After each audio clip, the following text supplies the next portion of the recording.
Spooky Tuesday.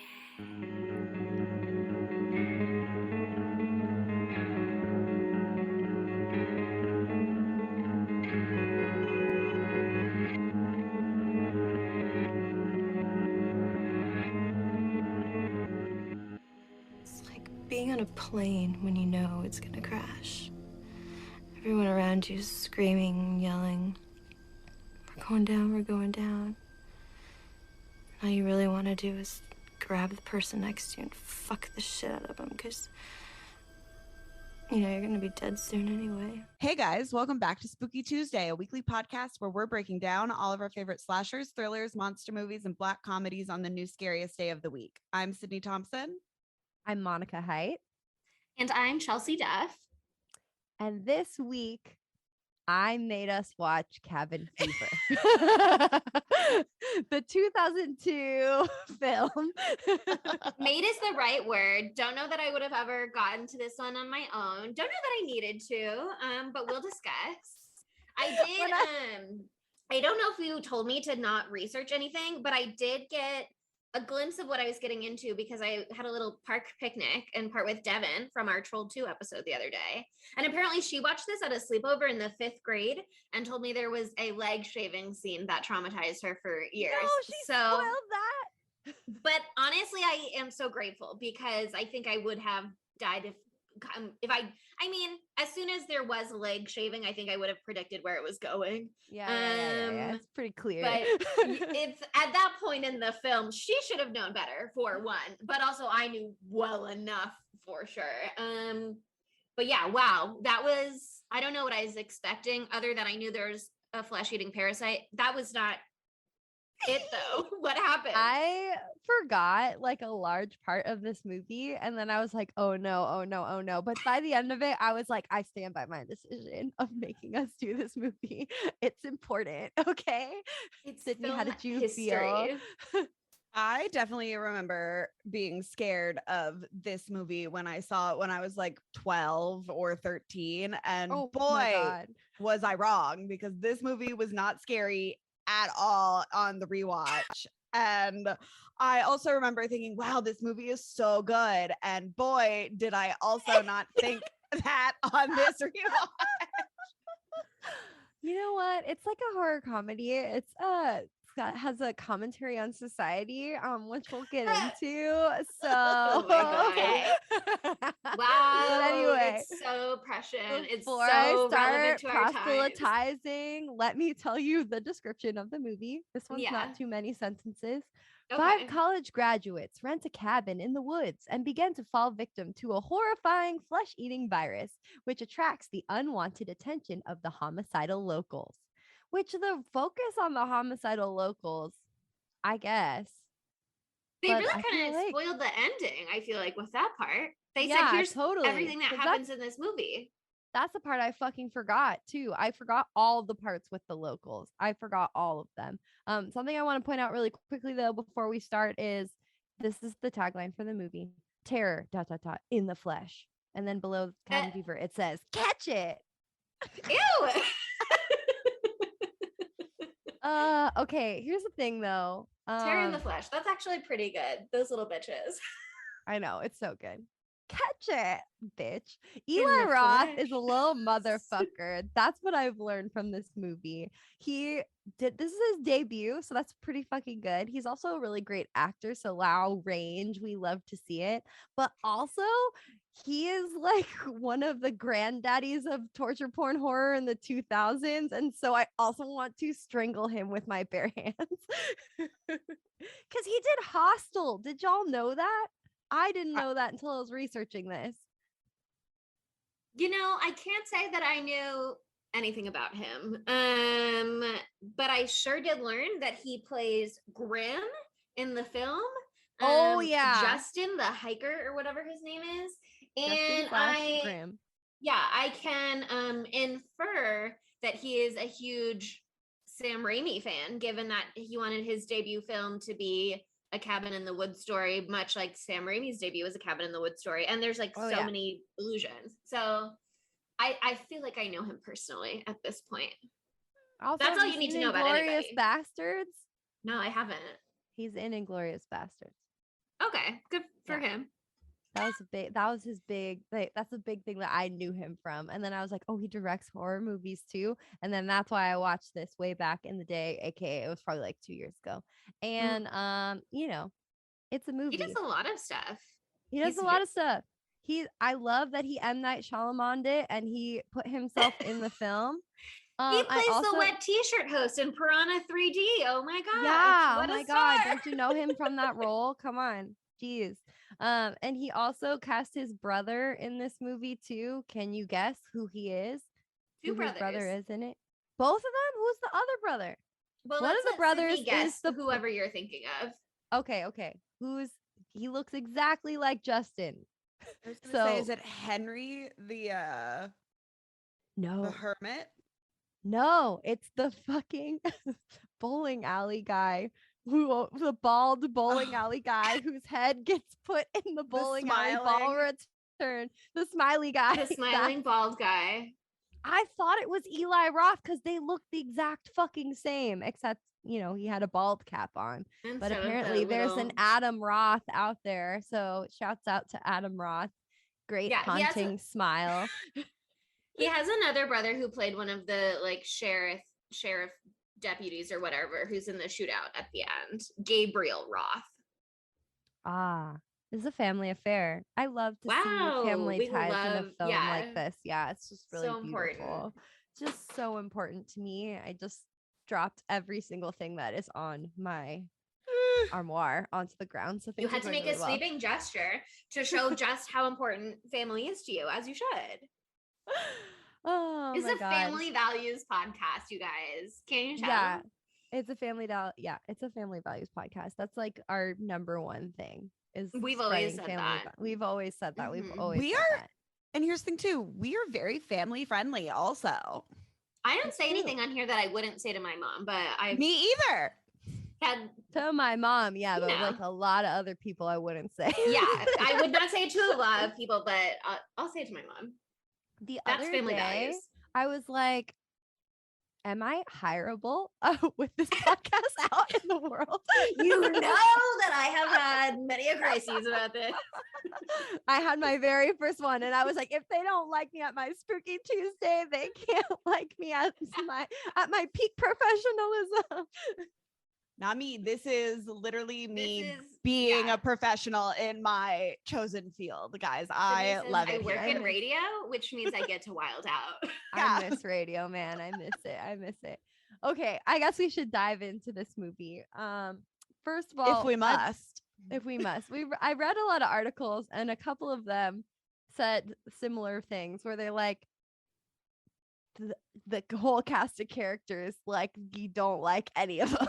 And I agree. Like any of them. They all fucking sucked. But I think that's like part of the point, because I feel like this whole movie is just to show how like horrible people are to each other. Sure. There were times when I liked each of them and we're like, maybe this person is not so bad, I guess.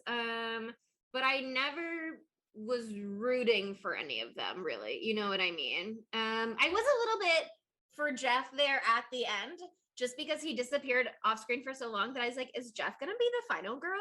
And I got like pretty delighted by that idea and what that would mean. And then as soon as he popped back up, and I was like, oh, never mind. He's a goner. No. And it took him approximately 5 more seconds to get gone. So here's the thing with Jeff is he allowed, I don't know what was the other girl's name. Marcy is the brunette and Karen is the blonde. He allowed Marcy to fuck him while they were fucking, and in 2002 I was like, hell yeah, man, I want this man to survive. I want him to live. I love this man. That part happened and I was like, Sydney's gonna fucking lose her shit right now. It's iconic. It's amazing. We also love Marcy for throwing it down, you know? He's like, turn around, baby. Baby. I'm like, Marcy, my girly. Like, yes. Yeah. The 3 of you could have a really great time. They had some likable qualities. but they all ended up being big, shitty, sucky bitches in the end, unfortunately. Even your baby boy Ryder Strong. I mean, is he baby boy? I don't know. Shawn Hunter is baby boy. I don't know about Ryder Strong. I don't know that it transferred into this movie. Maybe a little bit in the beginning. I thought you liked him. Oh, I love Shawn Hunter. Per Boy Meets World canon at the very least. The Girl Meets World canon, I think, has some unnecessary storylines. And I also don't think it was really true to the spirit of the original. I'm not going to go down my whole thing. But I also talked about Girl Meets World a lot on the Ma episode because of Farkle, who was in Ma, if you'll recall. Yes. Of course. So it all does tie together. But Boy Meets World era Shawn Hunter, a king. And apparently that was relevant in this movie because this is sort of that era. And apparently during one of the scenes they were filming in the woods where he's covered with blood, so presumably the one like near the end, he wandered off during like a little break and came upon a clutch of schoolgirls who at first were horrified to see a bloody man walking around the woods and then realized it was Shawn Hunter and allegedly chased him. So, you know, I love that for those girls. I love that for those girls. They see a bloody Shawn Hunter in the woods and they're like, we must have him. That's important. That's just as important representation as the pegging scene. The girlies tracked him down. I appreciate that. And he deserves to be hunted a little bit after this film. So, oh my God. Yeah. Just his character in particular really pisses me off. But anyway, I mean, starting at the beginning here, they have a great opening scene that got me in the ick from the beginning. We have Henry, the mountain forest man, who we love Henry in some ways, but that dog is clearly dead. From first look, that dog is clearly dead, and he's trying to feed it that fox, and he's trying to feed it the fox, and I'm like, baby, he's dead. Look at that dog. That dog is dead. He didn't want to believe it in the opening scene. Do you not remember this? No, I absolutely remember that, and I called it dead dog from the beginning. But what I didn't realize until you were saying this now was that was Henry in the beginning, because I like obviously noticed the dog was dead, and I was like, that's kind of weird. But then I think when the other dog came in later, I was like, oh, this must have been the end of the movie sort of thing, but at the beginning. And then they did so many flash forwards, flashbacks at points that I was like, yeah, that's on brand for this film. That's Henry's patient story. Zero. Yeah, Henry's patient zero, because he got infected from an animal. He got infected with an animal disease. So, yeah, I was not sure where the infection was coming from otherwise. Dog. Yeah, but no, like the dog obviously. Dog. Yeah, and also the pigs at that farm were sick. So I was like, there's it was like an animal something illness. Already. Yeah, it was like Contagion, the movie Contagion. I mean, that's very COVID-19. Bats. Sure. Still love bats. Bat supremacy, but sometimes bad things happen. Yeah, watching this movie like in this era of the pandemic was acutely painful, but like also like you know, better this era than a previous era, I guess, but still not it gave it a little more breadth and depth because you were like, yeah, that is how people act. That do be how they acted. So we do have a lot of first person evidence for this movie's thesis to be correct, that people suck. But yeah, poor Henry, you know, he was just trying to help his doggy eat a fox, and unfortunately doggy was way dead, and he's patient zero. So dead. Like he opened this dog and the dog was just like in half. Yeah, man. Flesh-eating bacteria is no fucking joke. One of the most horrifying things that exists, and it's real. It's so real. How terrible is it that it's real? That there is flesh-eating bacteria in the world. Should be illegal, but alas, we cannot control nature. But let's just talk about. We can control the laws, and we should make it illegal. Yes, we should just have a law that says it's illegal. If we're going to pay all this money to have police, we should at least have them out there rounding up the flesh-eating bacteria. I mean, yeah, come on. Thank you. Someone needed to say it. So thank you for being the one to say it. When I run for president, that will be my campaign. Just kidding. Can you imagine ever wanting to be the president? That sounds awful. Never. Oh my God. No, literally, absolutely you could never get me there. But okay, especially not now that you have this podcast. Oh yeah, well, no, it's out. It's out of the running. Yeah, it's to circle back. I'm not electable, that's for sure. I think the people of America would love us because I would 100% still be like, okay, I'm president now, but like I still got to do my podcast for the girlies and gays, you know? Maybe I'm the president could of share Spooky the job. Tuesday first, and then I'm president of the United States second. Yeah. If we did like a co-presidency, who knows? You know, it could be super powerful. Oh yeah, all three of us are president of Spooky Tuesday. The three branches of government right here. Tag yourself. Three beautiful idiots of the United States. I don't want to align myself with the United States at this time. Thank you very much. So I don't want any of it. But okay, I guess I'll say this now before we get started. We'd be great. Better job. We would be a great Supreme Court. What are you talking about? I have a moral compass. So legal. I have a moral compass, so I think that I would do well. That's the bare minimum. Well, I guess that's not even the bare minimum. We're not gonna go there. But we're all fragile right now. We're all really fragile. We're all very fragile. But okay, everybody knows this, but I just want to say it out loud because I just can't. I think it's so fucked up. But like the reason that Eli Roth came up with this concept is because like something sort of similar happened to him. And I'm trying to find the quote here.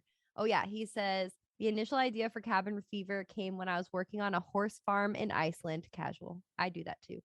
When I was 19 years old, I had been cleaning out a barn and got a skin infection on my face. And I woke up in the middle of the night, scratching my cheek and thinking I had a mosquito bite.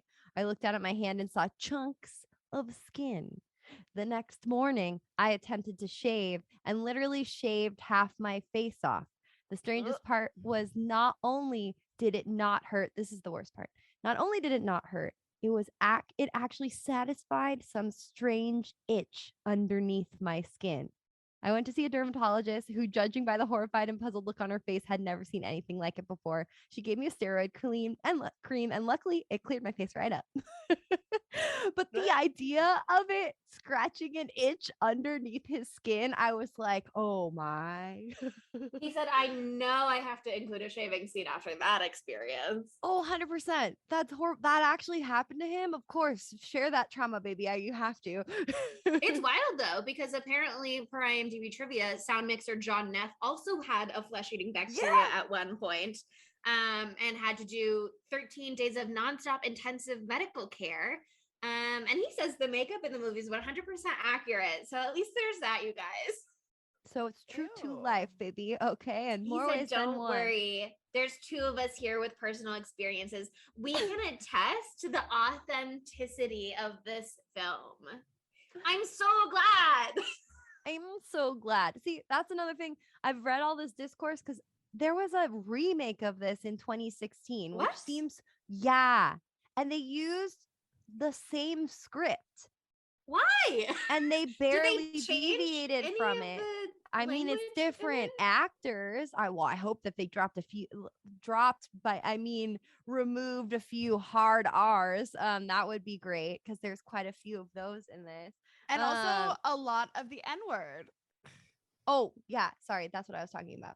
But there is the R word as well. There is the R word. Yeah. There's a lot of "don't be gay," "that's gay" jokes. Although some of gay them squirrels, are funny. Those are great. Love some that. of them are funny. Squirrels do some be gay. Some are those funny. But yeah, no, that's the exact same script apparently, and it was like panned, I think. And why would you make it with the exact same script, but just for what's the point? I don't know. I have no idea. But everyone was like, why did you do this? One, because of what you just said. And two, because like they did a good job on the freaking effects. It's not like we needed an upgrade to like see like, wow, what could we do with our makeup skills now? No, they did a really good job. They did a bang up job. Accurate. We just did learned a freaking great job. Like, why did you remake it? But yeah, apparently not very good. So oops, I'll skip it. I don't need to see this movie again. This version. I certainly don't need to see and apparently there's also a sequel too. Yep. What would this sequel be about? Everybody's dead. Babe, what would the sequel be about? Did you watch the end of the movie? I guess, but would you watch that movie? I've watched Contagion.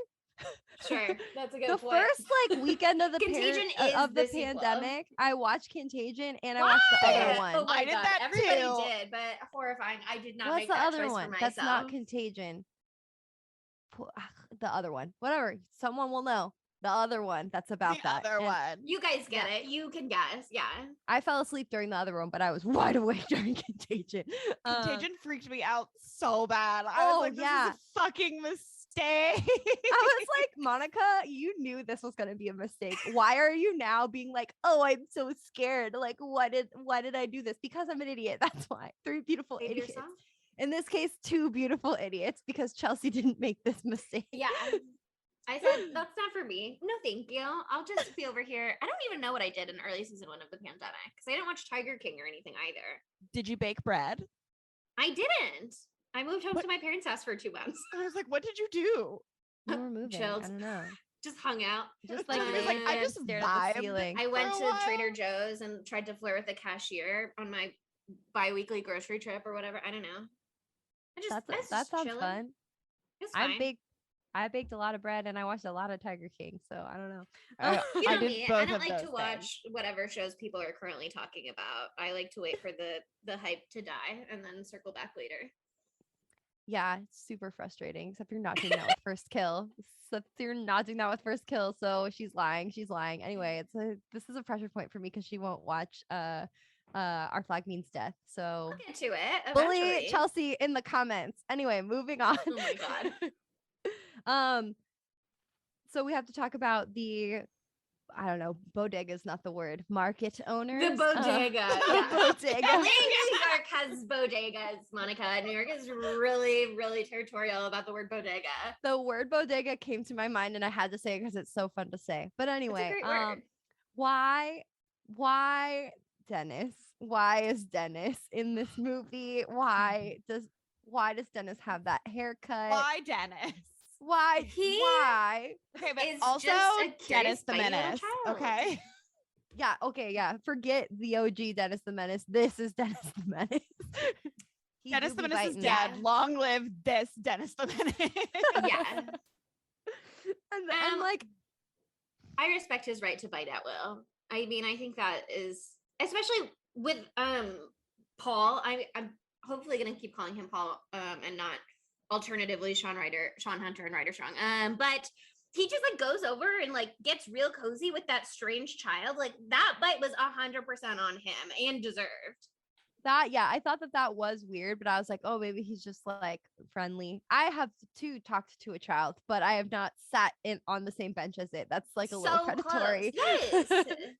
There's no Um, need to get that up in a random stranger child's face. The thing that I think is really, really funny though is that they're like, hey, if Dennis bites people, you should probably have a sign that says don't sit next to Dennis. And then the next time they show Dennis, they have a sign. I So love they're that like, detail. they adapt. Mhm. They're like, And I honestly, that mean- guy's a dick, but that's a good point. They're like, we Yeah, are not and trying to like- get sued, okay?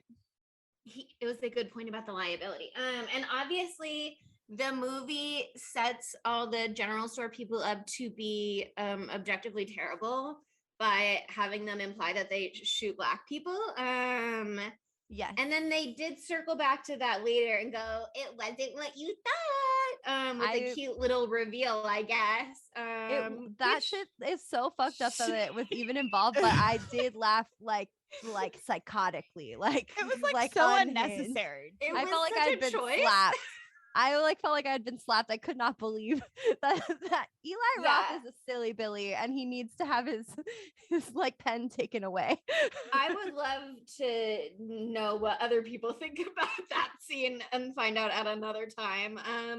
Because I was really But liking wow. the store owner up until that point. Like rewatching that scene, I was like, oh, he has so many fun things. I like the way his voice sounds. He knows about fox piss. He's talking about Shirley Temples. And he's like, oh, come around, get your sandwiches. He just seemed very nice and kind. And then it's just like, oh, he's dropping the N word with the hard R right now. And I really was upset. It's just a big slap in the face.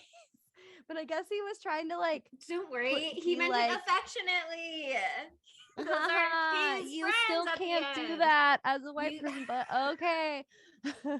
But I think that they're kind of trying to be like, oh, you think that the like small town people are hicks and backwards and blah blah blah. And then like they're like subverting that, ha ha ha. But it's not, because they It's actually not. do end up going and killing everyone too. So you can't have it both ways, Eli Roth.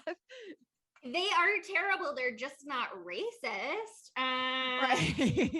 I guess is the takeaway. I got I yeah. guess. Still seems weird. I didn't like it. It was kind of a funny reveal. I would be so curious to see if they left that in the 2016 movie, I guess.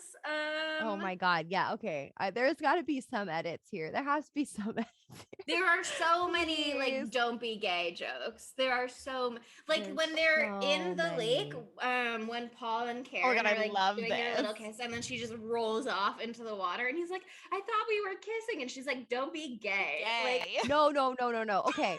The full quote with that is so funny. I'm paraphrasing, obviously, because like obviously, he's obsessed with her, and she is love her to death. A tease though in this moment, because she's just like, what would it be like to kiss and me break your heart right now?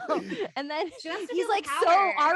he's literally like, so we kissed, are we dating now? Like that's literally essentially what he says. He's like, And do she you like me? specifically Are said we to is this a you- date? That's like the least chill What a thing little ever. bitch. But say don't be a little bitch. Don't say don't be gay. Yeah. Like Karen, come on. Wait, To be gay is not to be a little bitch. Although you Oh my can be God. both. I often am, but Yeah, I'm like, it's sometimes not related.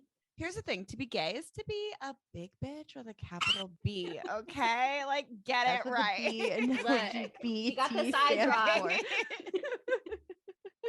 Yeah, no, You're a bit- Karen lost me with that. I was like, Mm-hmm. Karen's no longer a likable character with that. Paul held on being a more likable character for me for a little while, and then he fell off in a hardcore way, but we'll get to that later. Let's talk really quickly about Bert. Bert, see, obviously it was not so hot on Bert immediately, but then he was like, actually, I'm an anti-racist activist stealing this Snickers. And I was like, okay, Bert. And then he was like, I'm going to shoot some gay squirrels. Just kidding. I don't care that they're gay. I'm an ally. And I was like, okay, Bert. But then he really went downhill again after that. So he really went downhill. And let me just fan cast really quickly. If there were to do another remake of this movie, Bert will be played by Jimmy Tatro. Am I wrong? Like, come on. Oh my God. That's spot on. He was born for this role. Sure. One thing, and I don't remember where I read this, but Bert's t-shirt that he's wearing. Oh, I read it. Oh my God. Tell him. Day is the Mary-Kate and Ashley Olsen's 18th birthday. It says ripe on June 13th, whatever year. It says that's the countdown date to when they're quote unquote ripe. Yeah. The word ripe being used does make me want to throw up all the pho I just ate. And that has nothing to do with the tummy ache I already have. That's disgusting. Also, so like, okay, he's canonically shitty. Yeah. Like, oh. You don't own that t-shirt and not be disgusting. Also, he shoots a man. Yes, he does shoot a man and then leave him to die. And he just, I would be freaked out if that guy came towards me too. But I would not like push him into a ravine and then never tell anyone again. I would be like, please stay directly where you are right now. Don't move 1 foot and I will go get help for you. But do not kiss me or touch me. But like, we don't. Also, I would never shoot a squirrel. I just think it's mean. I love squirrels. I saw a baby squirrel recently. It was amazing. I stared at it for an hour. Don't shoot it. God. Regardless of sexual orientation of the squirrel, never should be shot. And definitely don't shoot a homosexual squirrel. Jesus. I know, it's a hate crime. It's a fucking hate crime. Are you kidding me? God. Anyway, And we already talked about how we love Marcy in her own way. Marcy, I will give her this. Marcy is a self-starter. Okay. She's probably the least problematic, right? Yeah. When shit hits the fan, Marcy gets in a fucking canoe. She's canoeing all around the town. It's a big canoe. She's canoeing it by herself. She's going very fast. She looks very strong doing it. And she's got a level head. She's like, y'all are all freaking out. I'm going to go save the world. And then didn't work out. But she did her darndest. Okay. And she did not freak out like Karen did after they burn a man to death. So I fared for Karen though. I would freak out if I had burned a man to death, but I also don't think I would have burned a man to death. I would like to think. You never know until you're in the situation. Am I right, you guys? You can never predict how you're gonna react. Yeah. Until the man is in front of you and the hairspray is in your hand, you know? Jesus Christ. Oh, this movie is so fucked up. It's so fucked up. It's literally so fucked up. And then also, like, why is Eli Roth in this movie? Why is he in the movie? Why is Justin in the movie? Just so they can have drugs? Like, he comes up with the worst freaking soul patch I've ever seen in my life. I immediately know it's Eli Roth, so I'm like, get out of here. I know who you are. Leave. Yeah.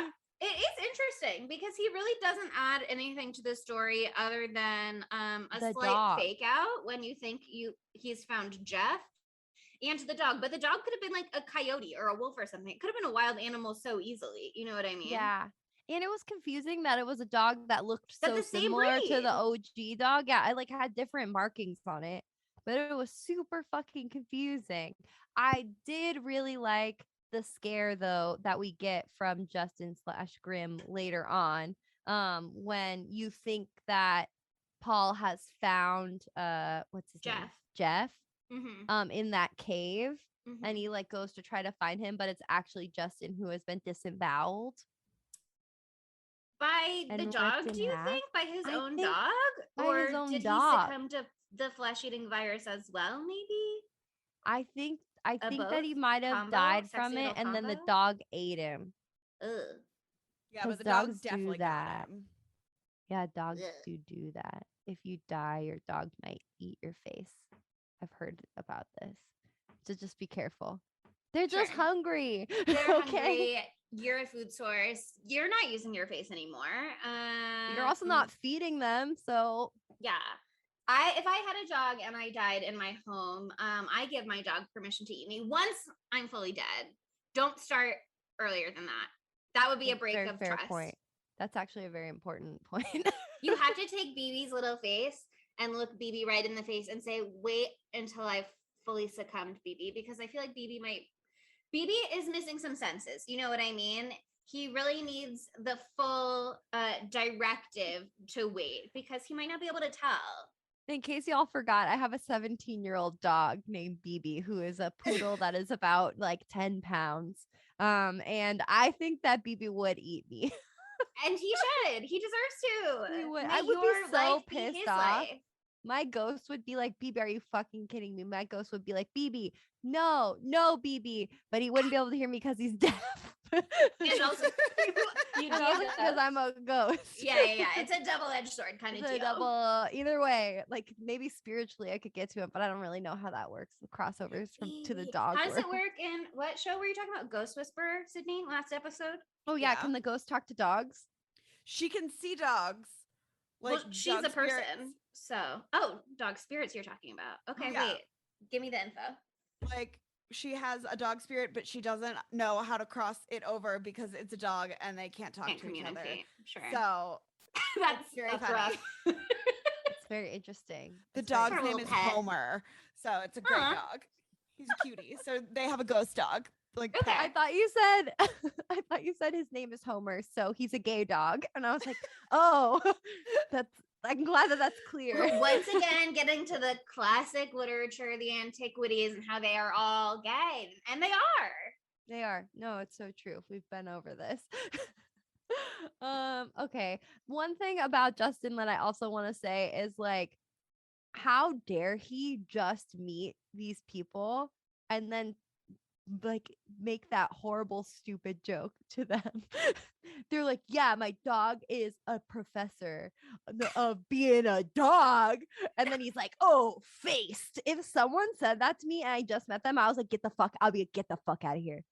I don't care how much we leave. Get the hell out of here. Don't tell me I'm faced. What does that mean? No, he was right. That was a stupid question. Obviously he's a professor being a dog. Silly question. Marcy was just being silly. And he was being silly right back. It's not his fault she couldn't handle the heat. He's being aggressively silly. Silliness is supposed to be a little more lighthearted. Thank you, Justin / Grim. He was taunting, he wasn't teasing, and there's a difference. I would also like to say that I am fully sure that Justin gave himself the nickname Grim. It's not like someone called him that. He was like, you call me Grim now. Like that's and that's an important distinction. Yeah, I think. Sucks. Every man character that they bring in for just a little while in this movie sucks a lot. Like Dustin. Is that his name? Isn't that his name? The party cop? Dustin? Is it Weston? No, it seems like it's neither of those. I do not remember. know him as it's somewhere in my notes. Let me see here. Dustin. Why is he not? No, I'm thinking because his name is Justin. So it's not, it can't be Weston. Weston. He's sure, is it Wesley? I know that he's played by a man named Giuseppe. I know that, but I don't know. That's important. That's important knowledge. I have a cousin named Giuseppe. It stood out to me.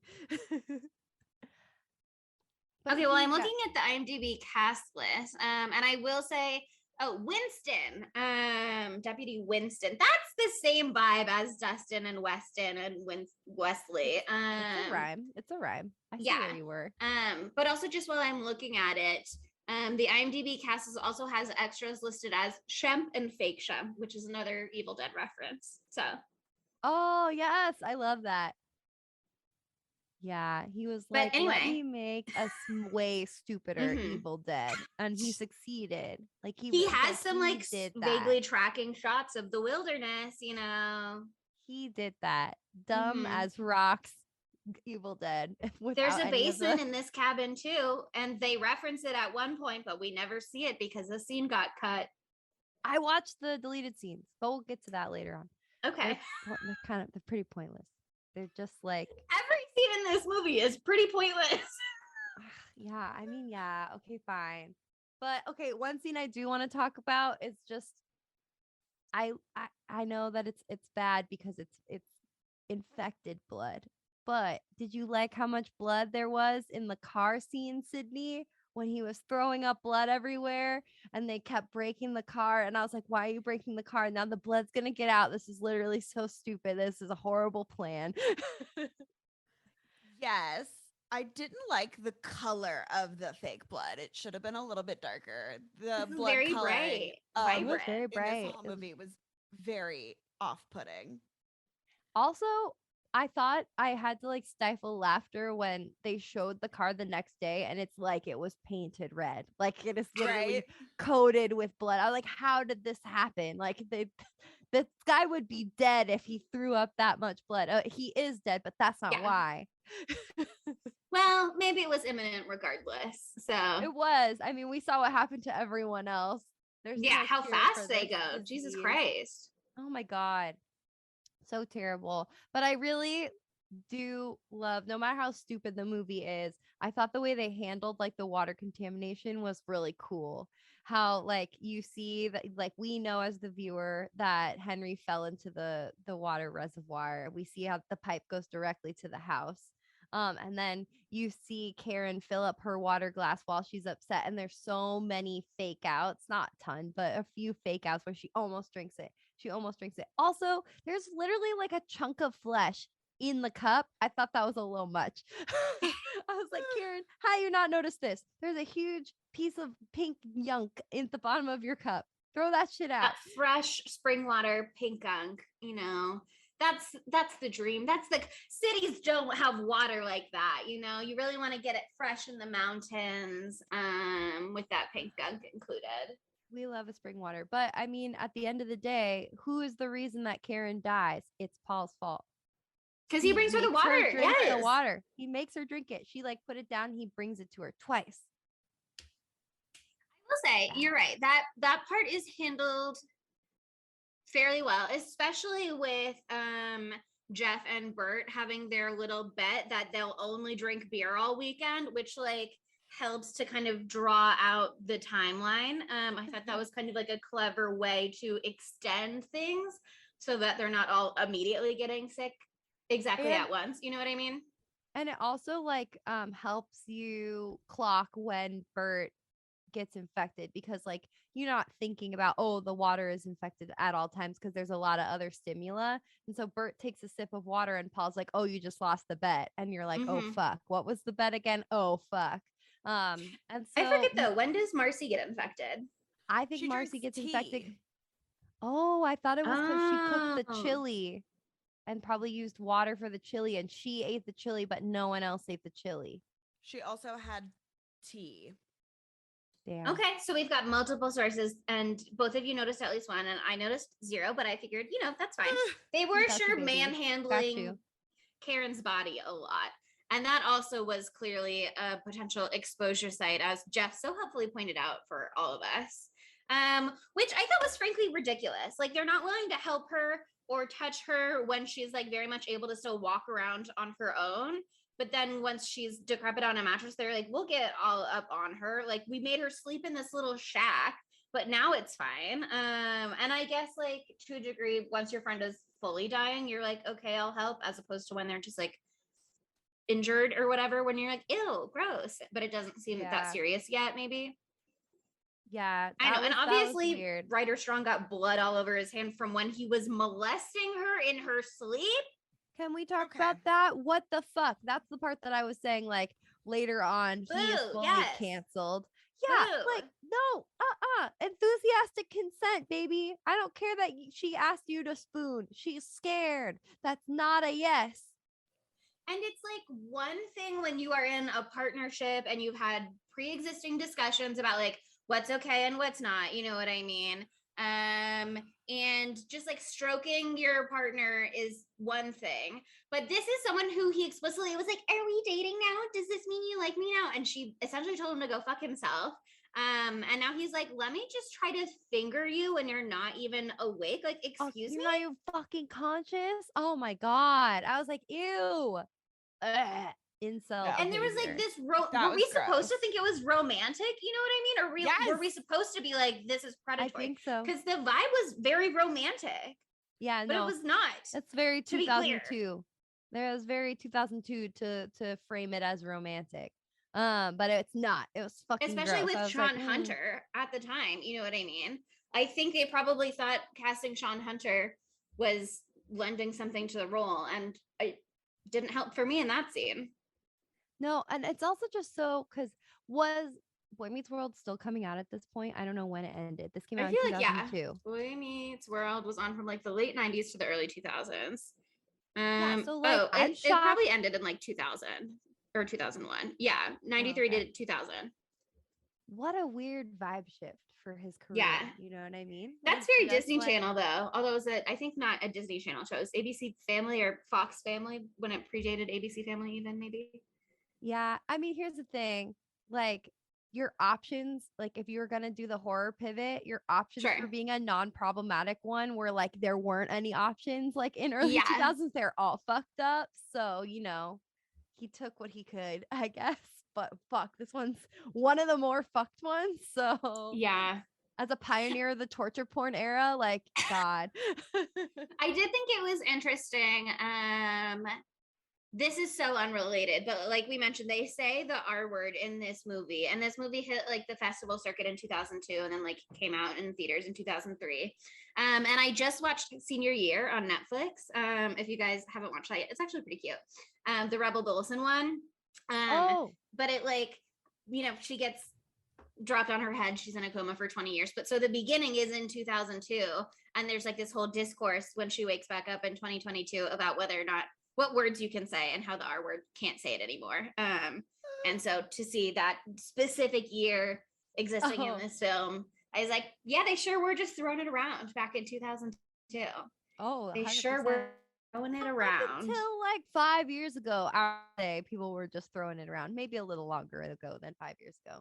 I feel like I'm still having to teach the layman about that all the time, which is horrifying. But sometimes it just pops up, and it's like, I don't think those people mean to be offensive, and I don't think they realize that they do. But even that aside, it sounds literally so dated. Like, nobody even says that anymore for the most part. That's not even the hip slang anymore. Okay. My God. That is Are you even a on lie. TikTok? That is a fucking lie. I've heard so many of the like teens and stuff, they still use the R word. So sorry. Like, why? That's a thing. It's a thing. Oh my God. I guess this is Not an the teens that I hang out with. Yeah. I'm kidding. I don't hang out with teens, to be clear. Can you imagine? Monica has a little crew of teens. That'd yeah, be very I guess, scary. Different parts of the different states, it really has an effect. Anyway, to move on. What else happens in this movie that's worthy of discussing? So much. A lot, There's, but also a lot of little nothing. shit. Well, there's like this whole like police conspiracy. Because okay, we started talking about Party Cop, but we didn't finish. Party Cop's whole character, I'm just gonna call him Party Cop. Is just so weird. Winston. He just shows up and he's like, yeah, man, there's blood everywhere. You obviously committed a murder. I don't care. Let's party. Like he's on his little bicycle, which I thought was such a hilarious exit. But he's like, yeah, man, I fucking used to run this shit. I ran this town and I go to the other town. Yeah. And then you see him at that party later. I swear to God, that girl he's giving a beer and encouraging to drink is like 14 years old. She's baby. He has a questionable moral compass.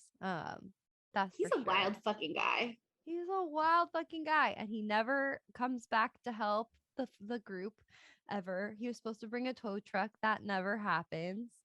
He does like kind of explain. Like, honestly, I thought when we saw him again that he just forgot. Right. Yeah, it did sound like and the way he was like so chill while Paul was standing there absolutely covered in blood.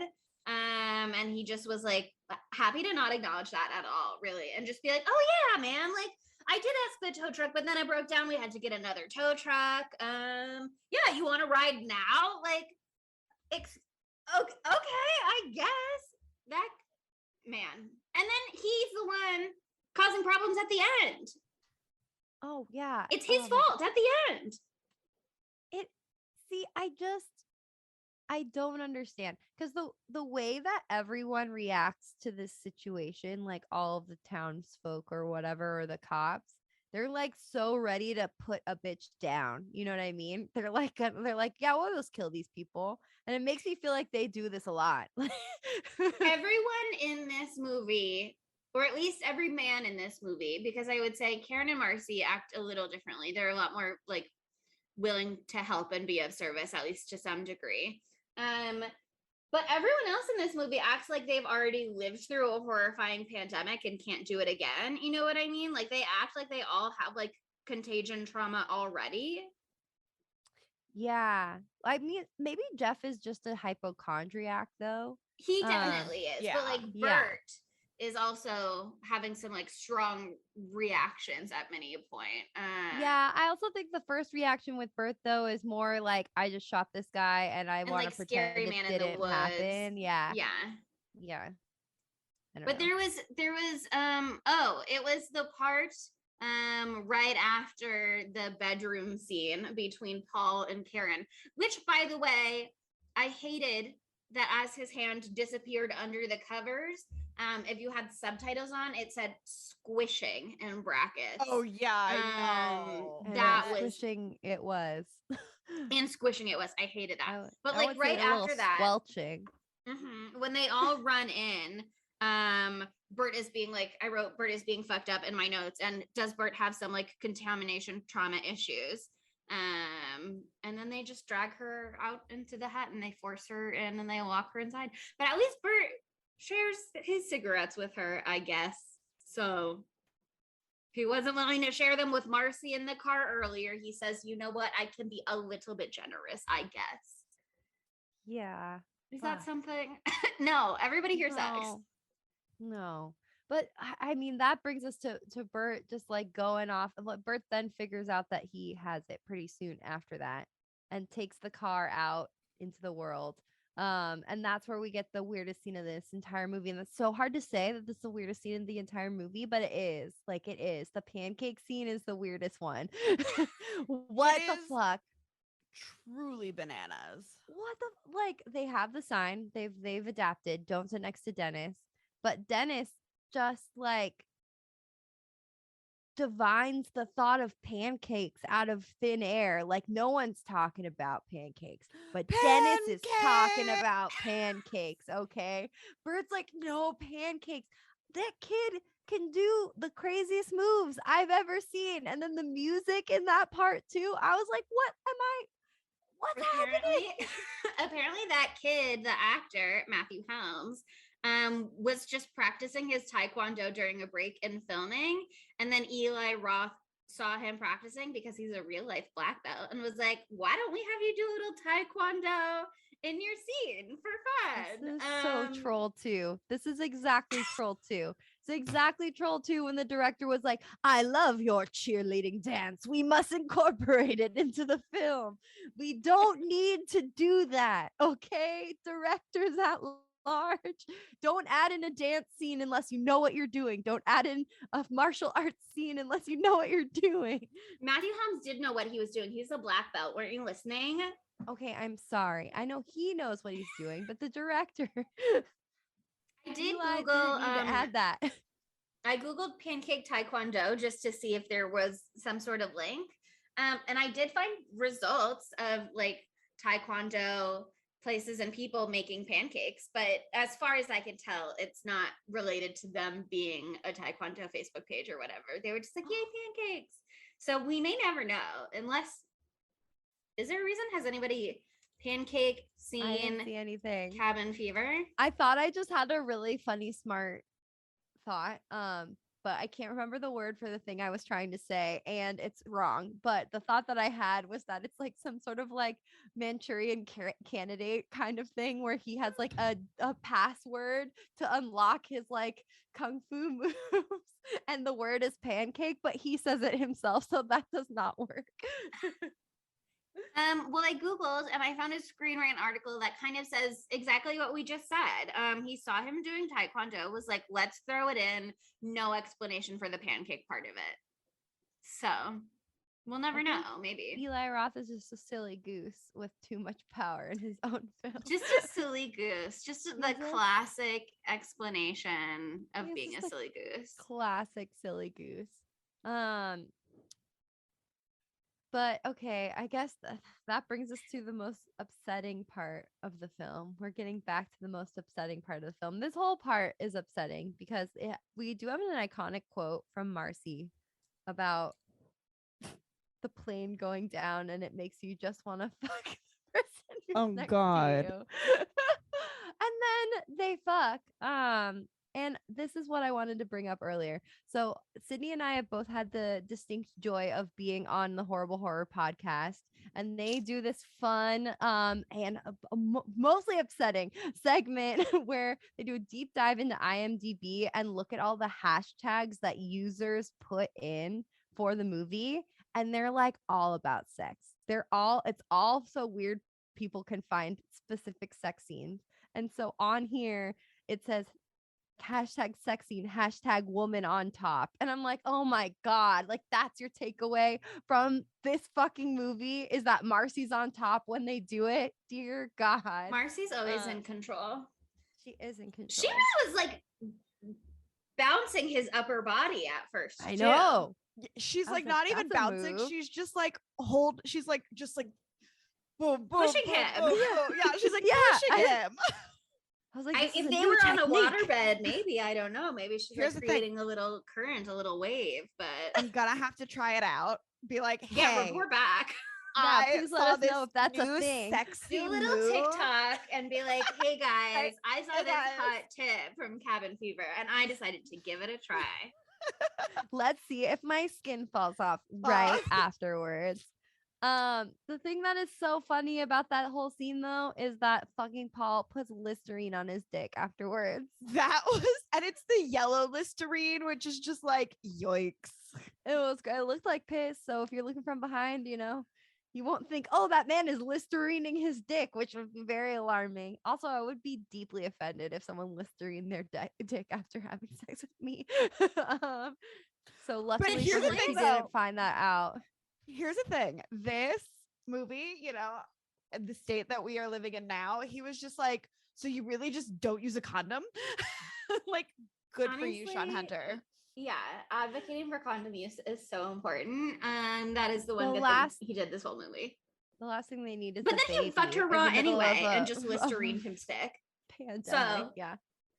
Oh my God. The fact that he's like, I'm healthy, and then immediately her skin is coming off, and you're like, haha. Right. I'm healthy. Meanwhile, we know there's the flesh-eating bacteria going around. And also we know that Paul just stuck his hand in Karen's blood by her upper thigh. So, like, let's just be honest with each other, okay? If you're gonna fuck raw because you're dying, and that's why you're fucking in the first place, let's just not even bother to it. Maybe they did put that in there to be like, kids at home, you should use condoms. You know what I mean? Maybe that was a little PSA. Yeah. They said we're doing so many things wrong with this morality. Movie. Yeah. Here's the one good thing. Sprinkle it in. Don't say the N-word. Don't repeat somebody else saying the N-word, and use condoms. Oh yeah, they do that PSA too. Mm-hmm. You're like, Marcy's the best of them. But she's still not great. She's not great. She clearly gets tested regularly if can go on the record saying I'm healthy. But she wasn't healthy. She has a skinny dick virus. That was unrelated to the STD panel that she did prior to this trip. If you are gonna die though, like, it's cool that it happens in such like a cool looking bathtub, She didn't die in the bathtub. She got torn to pieces by the dog. I know, but I did like the imagery of the by itself. I know. I didn't like that imagery, but I like the imagery of the blood-soaked bathtub with the like bath curtain completely soaked with blood. Like, that was iconic and horrifying. She just like exploded after she shaved her leg and her leg came off. That was, and then she didn't even touch the other leg, but it just started going too. Oh yeah, I mean, it's probably the hot water.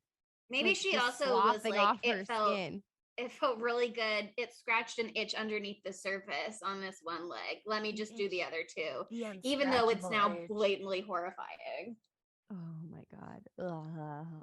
That is okay. I mean, like, body horror I like, but it's also like I say that and then I throw up a little bit in my mouth because it really upsets me. But that's some grade A body horror right there. That was spicy. It was nice. It was great. It was horrifying. But it, like, I don't know. It wasn't as like, I remember this scene. Like, this scene traumatized me because, like, you were 12. But I was also just learning how to shave my legs at this time too, just getting into the leg shaving bit. Right? Know what I mean? Like, and I was just like, oh my God, this is gonna happen. And now I was just like unimpressed. As someone who has many, many scars on my legs and almost all of them are from shaving, this is true to life. Oh my God. I'm just bad at it. But I think that if you think you're going to die of a flesh-eating bacteria and you're already freaking out about being killed by a flesh-eating bacteria, and then you end up getting mauled by a dog, like, that's just insulting, That's the thing. Nobody in this film, insulting. Not a single person in this film who died because of their flesh-eating bacteria. They all got murdered. Right? So true. Yeah. Oh my God. And then also I was so confused when I first watched, because I did like a partial rewatch in the last day, because I watched this in installments and then I forgot every installment after I watched it. But I was so confused why Paul, like, because they do that epic reveal where he turns Tara over. The dog's been eating her. Not Tara. Who the fuck is Tara? Karen. My God. Who's Tara? What's Have happening you been to watching me? Buffy lately? I don't know what's going on. I'm very sorry. But he turns Karen over, and then she has that epic, like her whole face is gone, and Yes. it's awesome. Uh-huh. But what I didn't realize, I guess she was still alive. Yes. I didn't know You she see was it when, still like, alive. Shuddery breath from her, sort of. I missed that. and So I he was like, just, why like, is he just murks stabbing her. her to death in her face? Like, I don't understand. Like, is he just upset? Like, did he just have a mental break? But there's like a flashback to her face later on or something like that. And I saw the breath and I was like, oh, I'm an idiot. It's horrifying. She was being eaten alive by a dog and had no face. Yeah. I don't know that I would have brained her with a pickaxe in response to that. I'm not totally sure that that was the kind, compassionate thing to do. But I agree. I'm no doctor, so you know, Paul kind neither of was fucking he. loses it, dude. Paul just starts murdering people like all the time for the rest of the movie. But okay, we've been jumping all around, and like I couldn't tell you what the actual sequence of events is for this film because it doesn't really matter.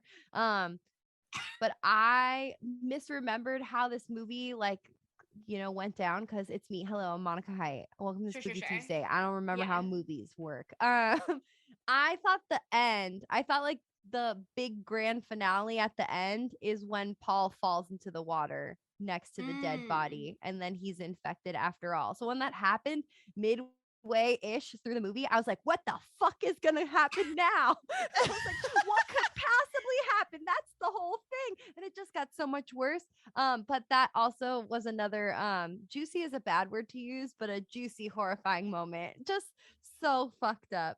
Like, why did he need to go down there? He had to poke it. The male urge to poke a corpse in the woods. I think that's just part of their biology. The male, that's classic male. I've never seen a movie where a man found a corpse in the woods and he didn't poke it with a stick. You know what I mean? That's just, they have to. That was a wooden ladder. We don't trust a wooden ladder. Hell fucking no. Absolutely not. Terrifying. Big mistake. The way he just right onto the body. Directly onto it. I was like, I would have just died. Just drown myself right then because it's all over. Game over. I don't want to drown in the frothy pink dead body water. That's for sure. I thought also, I'm jumping all around. That's okay. But when Jeff goes into the house at the very, very end, I couldn't remember what happens to him. And I was like, he's not going to drink a glass of water right now. That's not what happens at the end. I was like, please don't.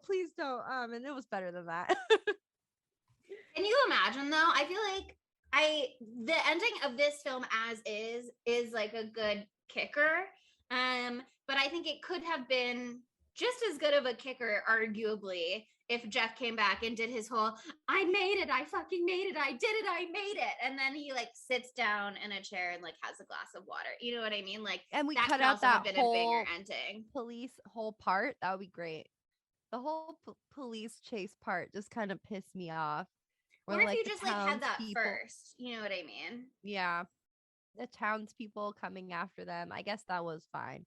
But like, I didn't need that part either. I forgot about it. So that's why I didn't need it. I was like, I've rewritten the movie in my mind. My remake would be much different. It would not have the same script. Big changes across the board. Sweeping.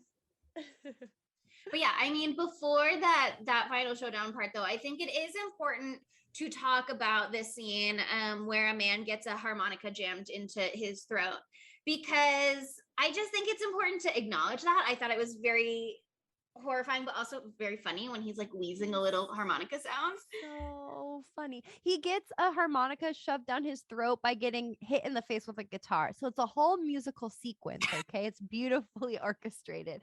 Because Winston is just at a party with him. Winston is absolutely the worst cop we've ever seen, I think, possibly.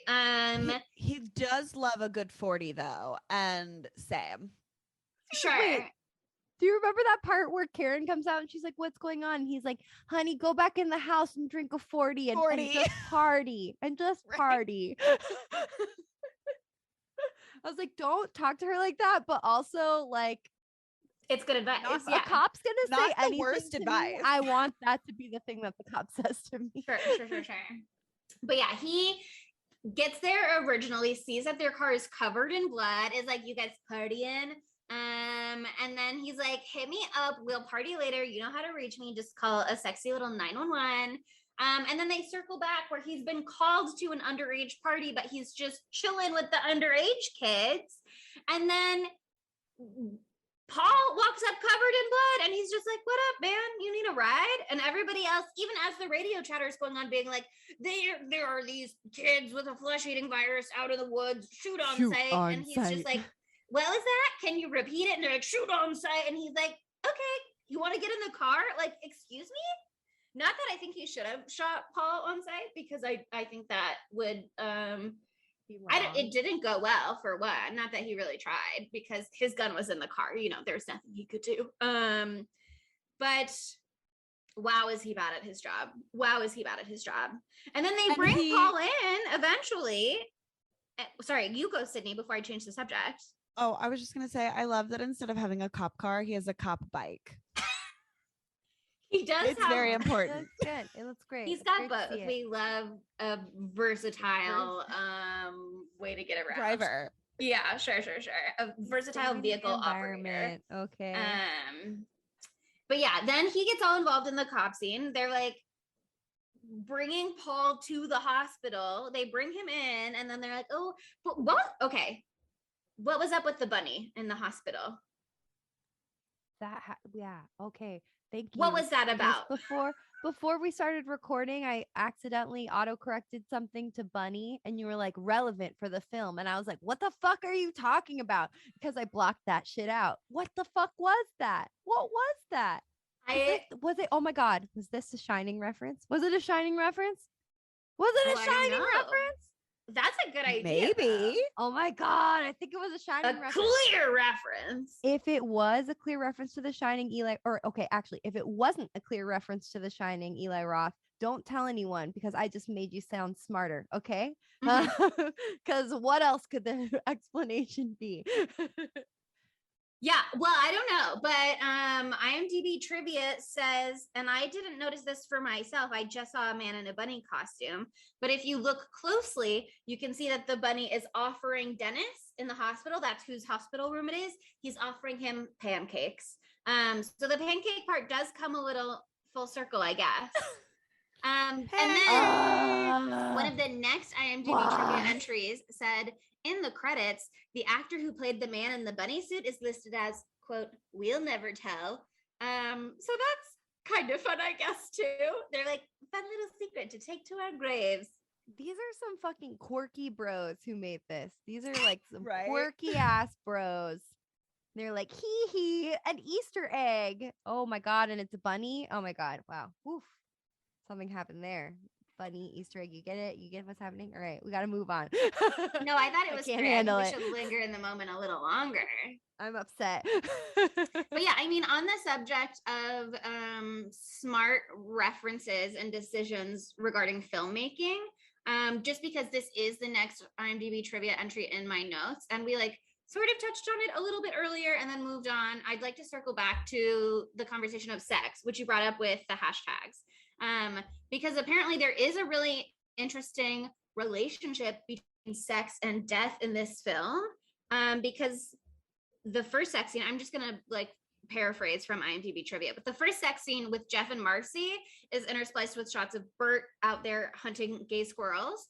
And then the second scene between Marcy and Paul is interspliced with shots of Karen dying and being super ill. And then when Paul is in the hospital dying of his disease, it's interspliced with shots of the makeout scene from the lake earlier.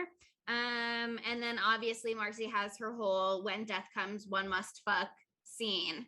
And then the infection is passed through their unprotected sex. Obviously he also discovers Karen's wounds when he's trying to finger bang her. You know, Marcy's wounds become apparent because of the like back scratching during the sex. And Bert and Paul first discovered lesions near their groins. So, you know, there is, it perhaps was thematic that hashtag girl on top was in this movie or whatever. Hashtag on top. It's an important takeaway. Hashtag girl on top. Yeah. Hashtag girl on top. Oh man, I just the whole hospital scene felt like a fever dream. Like it felt like just thematically so weird. Just with everything else that was going on, I was like, we're watching a different movie now, and it's somehow weirder than the first movie we were watching. It's blue toned now. All of a sudden, like the color. Catherine Hardwicke totally all different. up in this bitch. Another clear Twilight reference. Twilight reference. Yeah. It always comes back to Twilight on this podcast. Stop eating It my literally pizza. always does. Ladybug, be respectful. Ladybug, you can't eat jalapenos. She gonna try. She gonna try. That's so true. Oh man. Okay, I guess. But wait, back to it's not Walter, is it? Is it Walter? Winston. Back to Winston being an absolute fucking idiot. They have the whole showdown at the end at the cabin where they're shooting, blah blah blah. They take him to the hospital, etc. And then they're like, oh, we're totally gonna transfer him to Cook County. Instead, they just let Winston take care of the body, but then they go back to the cabin and they shoot Jeff, obviously, but then they're like burning what bodies they find. Like, obviously they know they can't let those bodies continue to contaminate everything. Stupid Winston is out here throwing Paul's body back into the water supply. My guess, he throws it right back in. We don't see him throw it in, so my guess is that they gave him Paul to like kill him, and we don't see this, and he either like didn't or he shot him, and like Paul ran away and like ended up in the water. Okay, I have like that's something we should have seen. So I have some information that will help you with this. Oh. I think that Winston, okay, you're saying that he's a terrible cop, but he's a terrible cop in a way that makes me like him better. He just wants to party and he doesn't want to be a problematic cop. He's like ACAB himself. And so he's like, okay, buddy, I'm going to let you escape. I think that's what he did because he was being so sus and he leads them away from the water. That's his party pal. He leads the rest of the cops away from the water and towards the house again because there's surprise. One of the shop owner guys was originally supposed to be the one that he shoots right away. Like, who shoots him? No, he doesn't shoot Bert? him.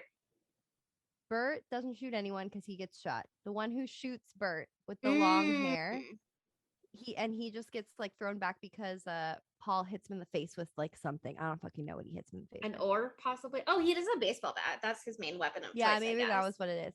He, in a deleted scene, Paul drags that guy and throws him into the basement, and he says, when they come for you, tell them that this isn't my fault. And then yeah, that's the only scene. That's it. That's the only scene. And then the part that we don't see later on after Winston is like, oh, there's another one in the basement. Because I guess maybe Paul told him about that. I have no idea. Is they go and they just shoot 1,000 bullets into the basement and then throw a match in there. And you just see all this blood. Yeah, the cops just kill whoever's in there indiscriminately because they're infected. And so they just shoot the shit out of it and throw a light in there to light everything up, to burn everyone who's in there or whatever. And there's just like all this blood everywhere. And I'm like, and they're like, yeah, they probably didn't include that in the movie because it was like too gory. I'm like, it's not. It's literally just more blood. Like the car was bloodier, but whatever, to each their own. But the reason that I bring all this up is because I thought that I was watching an alternate ending of this movie and I was all excited. I was like, wow, this alternate ending is so cool. It is not an alternate ending. What somebody did is they spliced the opening scene of the sequel into the end credits of the original, because the opening scene of the sequel is Paul waking up from the water. Waking up. It's really fucking funny. I linked it in the references. Waking up from the water No, I didn't. I will link it in the reference. By the time that they're listening, yeah. By the time you're listening. And his face is like melted off, and it's like half melted off the part that was in the water. And he like is stumbling through the forest, and like parts of his flesh is falling off on the leaves and stuff as he goes. And then he walks into the street, and it's like a callback from that part where he's in the street and he lays down on the ground, and you think the semi truck's gonna run him over, but then they don't. Well, in this part, he walks out into the street and he like he's like falling all around, and there's a school bus coming, and the school bus hits him and he explodes into smithereens. And so apparently that's the opening scene of the second movie. I love it as a closing scene for this movie. That person on YouTube was right, and he's smart. But that leads me to believe that Winston didn't kill Paul on purpose and was trying to he like just released him. Yeah, sure. That's just probably because I don't get a killer vibe from Winston. Well, then, you know, I would say it's just about time, and I'm willing to go out of order. To me, that makes Paul the dumb bitch if he dragged himself to the water supply. Yeah, he might have just passed out, but yeah, also like fuck him. He had the farthest to fall because you guys had your Boy Meets World like of him or whatever. And then he did a sexual assault. So yeah, he was being such a like quote unquote nice guy or whatever from the beginning, which is to say immediate red flags. You know what I mean? Yeah. He's being an incel. Never trust a nice guy. Big incel vibes. Like, you can trust a guy who's nice, not a nice guy. No. Important distinction. I'm a nice guy. No, you're not. You're literally not. I'm with you on that, but I also hate Bert. But sure, Bert was a dumbass from the beginning. You know what I mean? So I think that it's more what Paul does is more egregious. I think someone is bad, but yeah. They didn't die from that. They sure came back to get burned alive later. They sure did. There's this quote that was the funniest quote to me. Where Karen's like, he asked us for help and we lit him on fire. Just the phrasing is really good. Great writing. Okay, I'm with you. Paul's the dumb bitch. So we must circle back to how could this movie be gayer? How do we turn this homophobic movie into a gay movie? Wait, just for 1 second. I do want to give another nomination though for dumb bitch. Oh, okay, yeah, please. Which is Dennis's dad, because his dad did receive feedback. He did put up the "Don't sit next to Dennis" sign, which is important. But then Dennis taekwondoed his way over to Bert and bit him, and Dennis's dad was like, "How dare you let Dennis bite you?" Like, first of all, that one is Bert sucks and it's terrible, but that one's not on Bert. And he, sure doesn't know about the water supply getting infected and the little children filling up their Gatorade gallon jug and selling lemonade to everybody, and the water supply truck coming to fill up from the spring. Like, that's not his fault, but he is right there. Or maybe he was one of the guys who got killed actually at the cabin. I don't know. I just feel like for the whole Dennis bit you, therefore now I will kill you, that's an inappropriate reaction to that series of events. That's dumb bitch behavior. That's all I'm saying. I agree. It doesn't quite rise to the level. Yeah. Everyone in this movie is so dumb, hard. except possibly Marcy, who I do feel is for the most. I don't remember anything suddenly that she did that was bad, other than she did help lock Karen in the contamination hut. And no, it's not as bad. That she fucked Paul?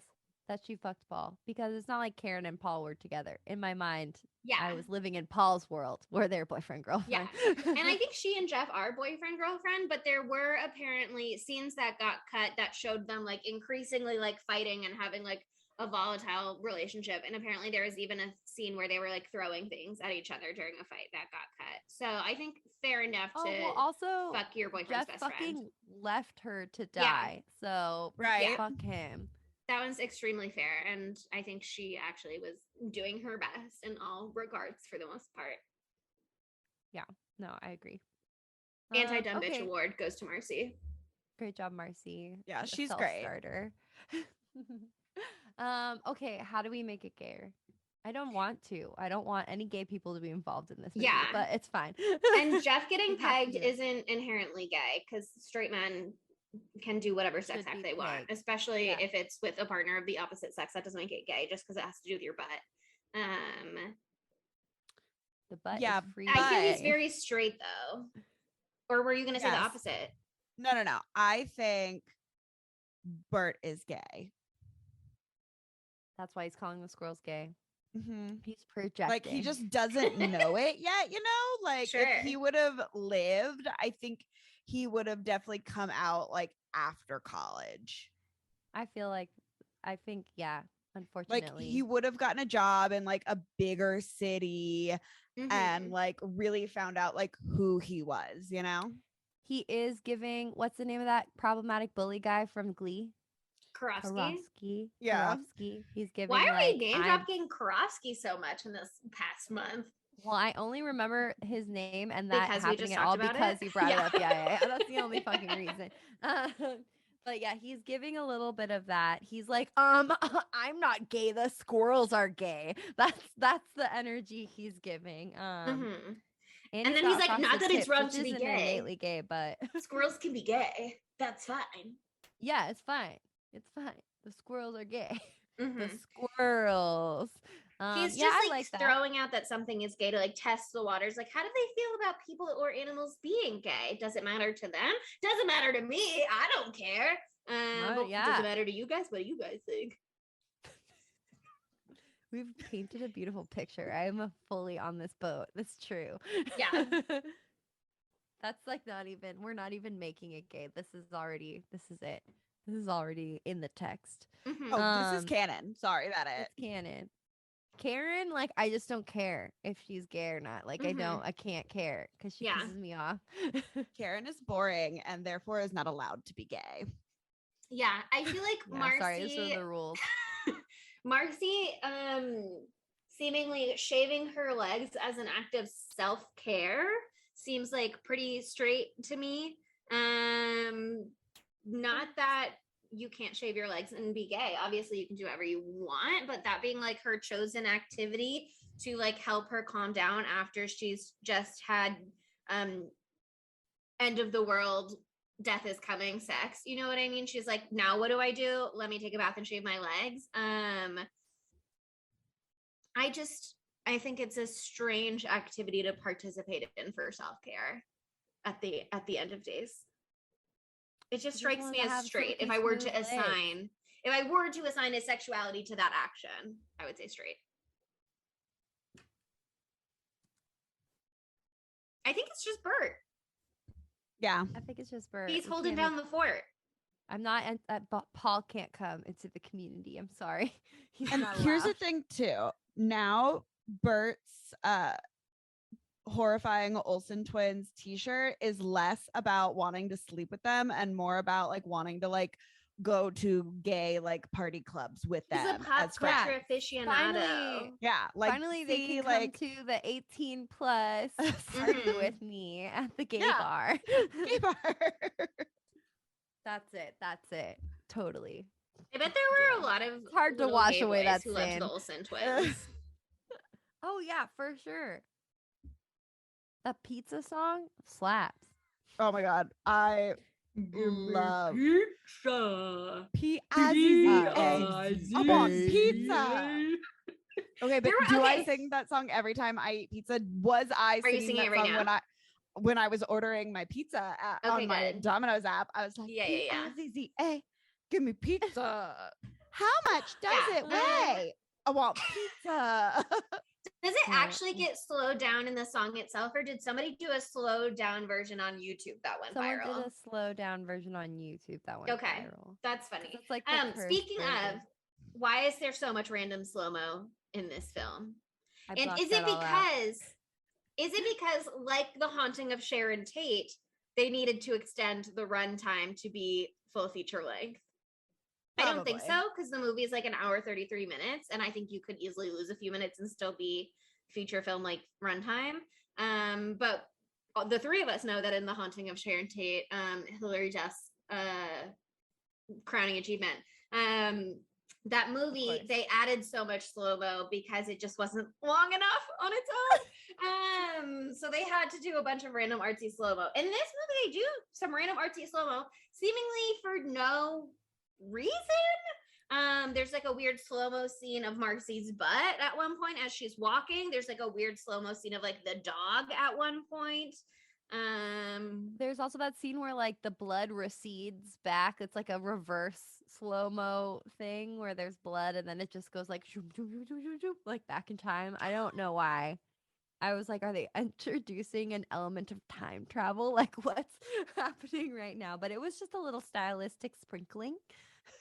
A lot of those choices were being made, and I support cinematic and artistic expression and experimentation.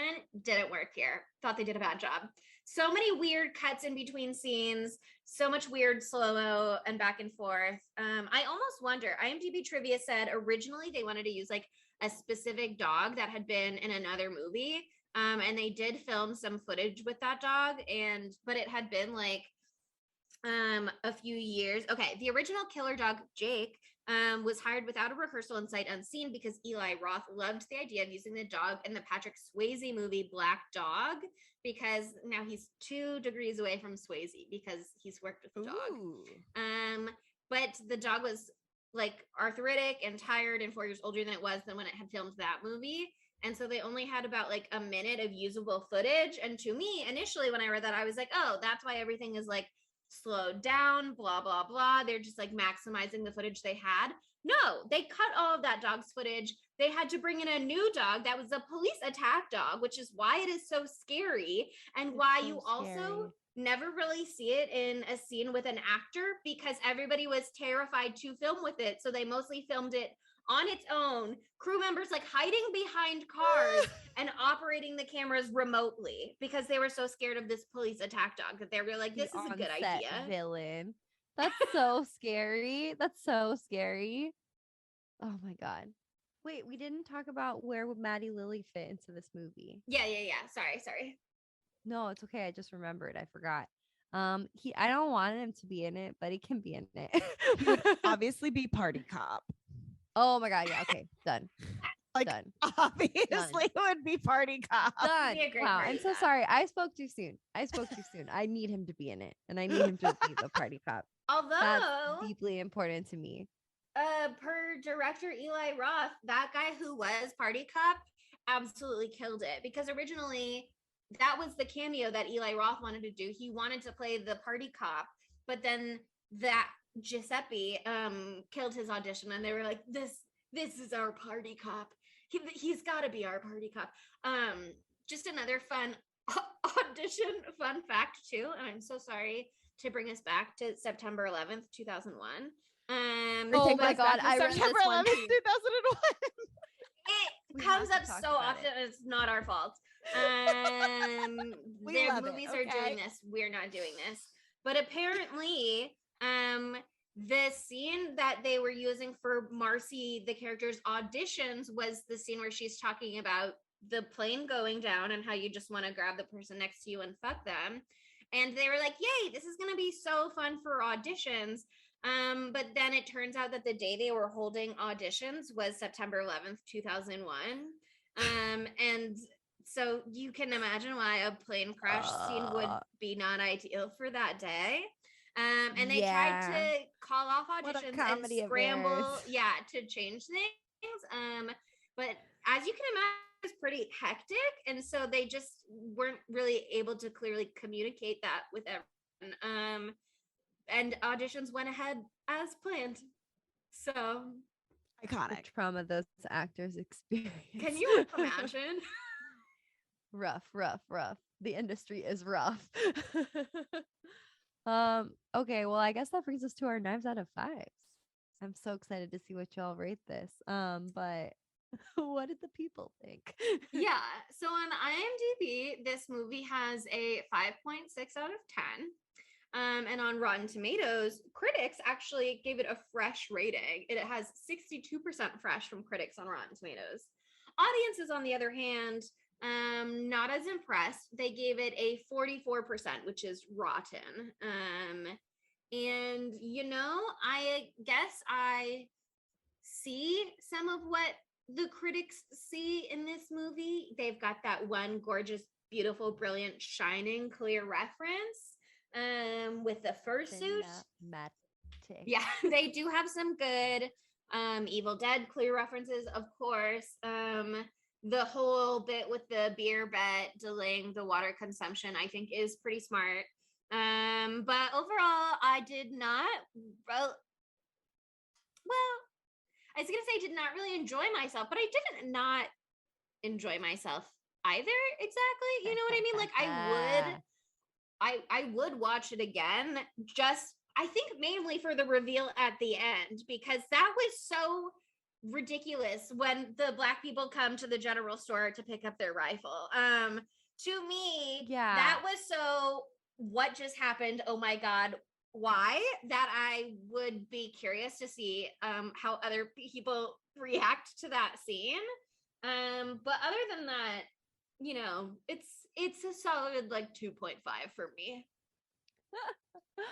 Yeah, I mean, I made us watch this movie, but I'm not too much higher than you. I'm giving this a solid 3, right in the middle of the road. I think that for a stupid horror comedy, that like an early 2000s stupid horror comedy, this one's pretty good. Like it's giving me a lot of the funny things that I'm looking for. I do think it was a interesting like to watch it now after being up in this pandemic for as long as we have been, to like see how selfish all the characters are and how they jump to conclusions, and that leads them to their own demise, and it leads to the demise of countless other people that we don't see in the sequel because this water is now being transported everywhere. So I really liked that part of it. I think it is pretty funny. It is also infuriating. But like it's also so problematic on so many different counts. So that really brings it down. It's a dumb movie that I'm glad I've watched 3 times now. Like I don't regret bringing it to the table. So it's a 3. And I'll probably see it again in my life, but I'm not gonna go out of my way. Monica, I love when we are synced, because I will also give this movie a 3. Yeah. I have also seen this movie 3 times, once when it came out and then twice for this podcast. And so I never have to see it ever again. Sure. That's enough. That is enough for me. Like 3 times you're out. Like I didn't really like watching this movie. Yeah, but I will say I am excited for next week's movie. You get to introduce it. You introduce it. Do it. Okay. So Sydney Thompson, am like notorious for not wanting to go like see new horror movies, but I've done it for this podcast recently by Brave, strong, bold, strong. Doing X, and we've watched Fresh, and we've done Scream, and we've done Fear Street. Look at me, and now, fave of the pod, Ethan Hawke has a new horror movie out in theaters called The Black Phone. We're doing it, baby. We're going to the theaters. Doing it. I'm gonna have to find somebody to go watch this with me because I don't want to go by myself. Sure, yeah, fair. I heard it's really scary. It's by the same director who did Sinister, and y'all know how much I fucking love that movie. And so I'm really excited. I don't want to overhype it too much just in case it fucking blows. But our friends have seen it and they had a good time. I've seen overwhelmingly positive reviews so far, and then I saw a tweet being like, why is everybody saying it's so good when it's literally not? So I'm hoping to come in with perfectly medium expectations and then figure it out myself from there and not come in strong feelings one way or another. But I'm cautiously optimistic. but I don't know what it's about. Optimistic too. Oh, the concept is fucked up. It's fucked up. I do know that it is a period piece. So is it? It's set in the 70s. Oh, I did see that in a tweet, I think. It's about was like, I child keep waiting for it to flash forward. So that was a friend of the pod, Rebecca. Oh, Rebecca. You're right. I trust her. I trust her. Friend of the pod, Rebecca. I trust her opinion. She likes Rebecca from our magic episode. Fingers crossed. You guys know Rebecca. Love it too. Y'all know everybody knows Rebecca. Anyway, so yeah, we're doing it. We're going to the theaters for y'all, and we're also not doing it the first week that it came out. So we're giving y'all time to go see it in theaters too, and they're not paying us to do this. So just so you know, but they could if they wanted to. Yeah, if they wanted to pay us, we're so open to that. Ethan Hockey, you can send your beautiful daughter Maya Hockey to my house with $20. Yeah, and I will use that to buy my ticket to the movie. Mm-hmm. I'll show her a good time. We'll like hang out, you know. It'll be really nice. It'll be really nice. Just think about it. I think we get along really well. You'd be doing her a favor. You'd be doing us a favor. I'll make sure to split the $20 with the girls. Nice. But yeah, we're doing it. The Black Phone. So we'll catch you next week. But why not? In the meantime, use our 5-star review text box on Apple Podcasts to write some sort of, I don't know, creative story about Ethan Hockey or about Maya Hockey. Any of the Hockeys, really. There's got to be other ones. That could be fun. A little prompt, something like that. That sounds nice. Have you ever wanted to try creative writing? This is a great opportunity to do it. It's a safe space. No one will see it except for us. Try a haiku. It's a straightforward form. It's not that long. Play around with some imagery. I believe in you guys. I love a haiku. We would love to see this. It would be beautiful as long as it's with a 5-star review. So think about it. And why not follow us on social media? I don't know if you've known this, but Chelsea's fucking killing it on our TikTok at spooky_Tuesday. I was reviewing the videos and yeah, we've gone like a little viral like a couple of times in the last few months, and it's all because of Chelsea. So give her fucking shine, okay? Also follow us on Instagram and Twitter. We're also at Spooky Tuesday Pod on Facebook and Tumblr. And we got another Letterboxd subscriber, y'all. It's pretty cool. What do we have the now? next 7? one. Yeah.